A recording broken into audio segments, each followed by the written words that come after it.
From the sun-scorched sands of North Africa, a civilization arose that would captivate the world for millennia, a kingdom of gold, gods, and grand ambition.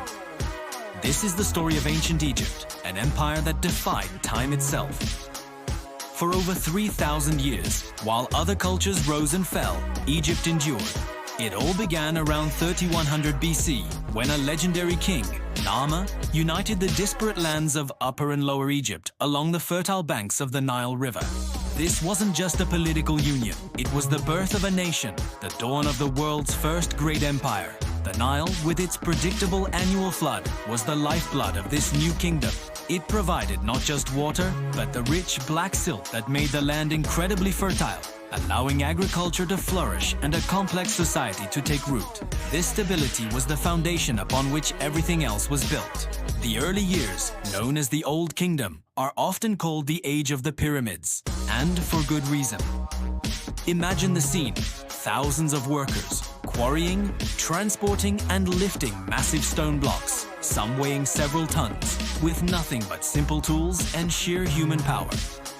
The Great Pyramid of Giza, built for the pharaoh Khufu, stood as the tallest man-made structure for nearly 4,000 years. These weren't just tombs, they were monumental statements of power, belief and engineering genius. They were gateways to the afterlife for the pharaohs, who were seen not just as kings, but as living gods on earth. The Sphinx, with its lion's body and human head, stands guard, a silent witness to centuries of history. But empires are not static. After a period of instability, Egypt was reborn in the Middle Kingdom. This era saw a flourishing of art, literature and trade. Egyptian influence spread south into Nubia, rich with gold and exotic goods, and north into the Levant. Stories and texts from this time give us a vibrant picture of daily life, of their beliefs, their fears, and their hopes. They built impressive fortresses and expanded their trade networks, bringing wealth and new ideas back to the heartland of the Nile. It was a time of cultural renaissance, a golden age of prosperity and artistic expression. However, this prosperity attracted unwanted attention. A group of foreign rulers known as the Hyksos swept in from the east, bringing with them new technologies like the horse-drawn chariot and the composite bow. For about a century, they controlled Lower Egypt, a humbling experience for the proud Egyptians. But this period of foreign rule lit a fire. The Egyptians learned from their conquerors, adapted their military technology, and eventually, a series of warrior pharaohs from Thebes rose up to drive the Hyksos out. This victory ushered in the most glorious chapter of all, the New Kingdom. This was the age of empire. Pharaohs were no longer just builders, they were conquerors. Leaders like Thutmose III, often called the Napoleon of Egypt, led massive armies on campaigns that stretched from modern-day Sudan to Syria. The spoils of war poured into Egypt, funding the construction of some of the most spectacular temples the world has ever seen. The Temple of Karnak, a vast complex of sanctuaries, pylons and obelisks built over generations, was the religious heart of the empire. The nearby Valley of the Kings became the new royal cemetery, a secret necropolis where pharaohs were buried in lavishly decorated tombs, hidden deep within the rock to protect them from robbers. This era gave us some of history's most famous names. There was Hatshepsut, a powerful female pharaoh who ruled in her own right, overseeing a period of peace, trade, and architectural marvels. Then came Akhenaten, the heretic king, who tried to overturn centuries of tradition by worshipping a single deity, the sun disk Aten. He moved the capital to a new city, Amarna, and ushered in a radical new style of art. His vision, however, did not outlive him. His successor was the one whose name is now synonymous with ancient Egypt, Tutankhamun, the Boy King. He ruled for only a short time, and his reign was relatively minor, restoring the old gods Akhenaten had abandoned. But his legacy was secured in 1922 when his tomb was discovered, almost completely intact. The treasures found within gave us an unparalleled glimpse into the wealth and craftsmanship of the New Kingdom. The solid gold mask, the gilded chariots, the intricate jewelry.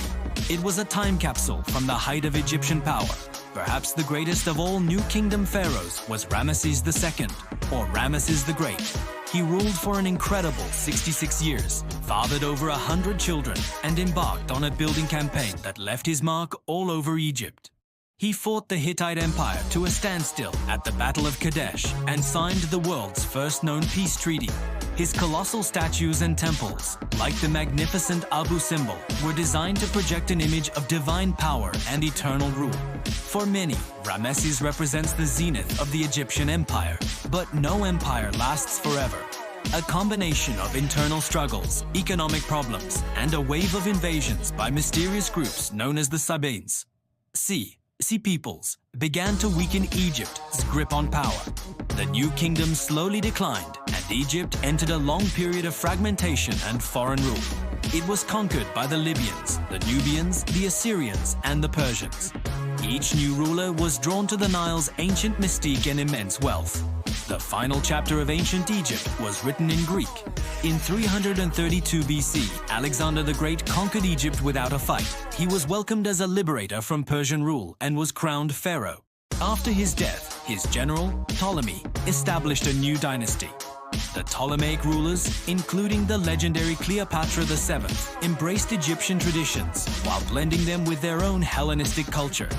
The city of Alexandria, with its great library and lighthouse, became the intellectual and cultural center of the ancient world. But the rising power of Rome was unstoppable. After Cleopatra and her Roman lover, Mark Antony, were defeated by Octavian, Egypt became a province of the Roman Empire in 30 BC. The age of the pharaohs was over. 3,000 years of independent rule had come to an end. Yet, Egypt's legacy is immortal. Its monumental architecture still inspires awe. Its complex system of hieroglyphic writing, once a mystery, was unlocked by the Rosetta Stone, opening a direct window into their world. Their knowledge of medicine, mathematics, and astronomy was far ahead of its time, and their intricate beliefs about the afterlife continue to fascinate us. The story of ancient Egypt is more than a tale of pyramids and pharaohs. It's a story of human ingenuity, of a civilization's enduring quest for eternity, a legacy written in stone and gold that continues to echo through the ages. Thank you for joining us on this journey down the Nile. If you enjoyed this look into the past, please like this video, subscribe to our channel, and hit the notification bell so you don't miss our next historical adventure. See you next time.